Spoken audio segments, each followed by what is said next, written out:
the discussion is like this. Listen me carefully.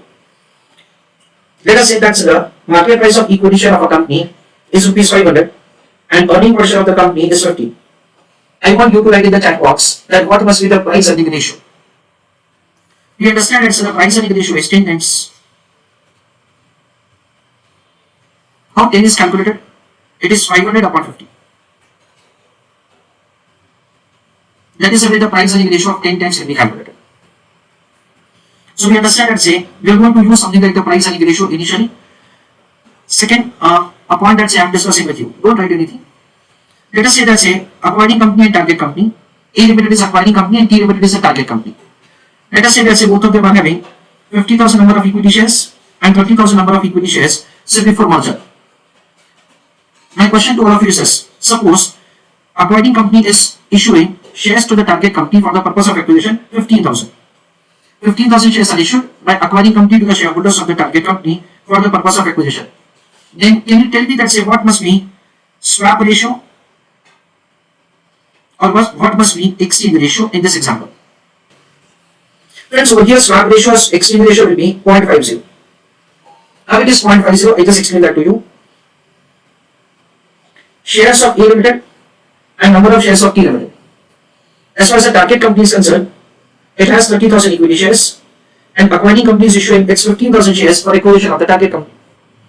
It means that for every one share of the target company, this number of shares of the acquiring company is issued. So it is 15,000 into 1 does not make a sense, divided by 30,000. So it comes to 0.50. So we understand that the swap ratio or exchange ratio is 0.5 or it may be written as 0.5:1. So what is basically the swap ratio or exchange ratio?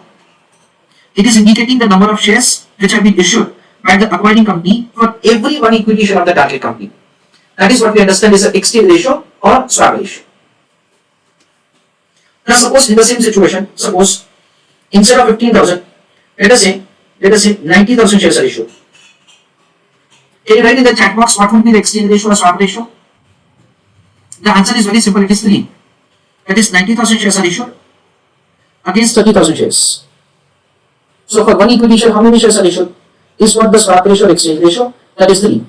This is the way swap ratio or exchange ratio can be calculated, or based on the swap ratio or exchange ratio, you can compute that how many shares of the acquiring company is issued for acquisition of the target company. So we understand that basically, you may be provided with information like this, that acquiring company and target company. Acquiring company has 50,000 shares, target company has 40,000 shares, and exchange ratio is 0.75.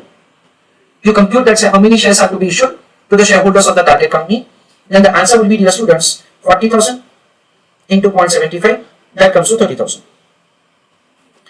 Now friends, as I told you importantly, that determination of this 0.75 has long negotiation. Of course, initially we are not going to do the questions in which we are going to enter into that negotiation process in the difference of the valuation.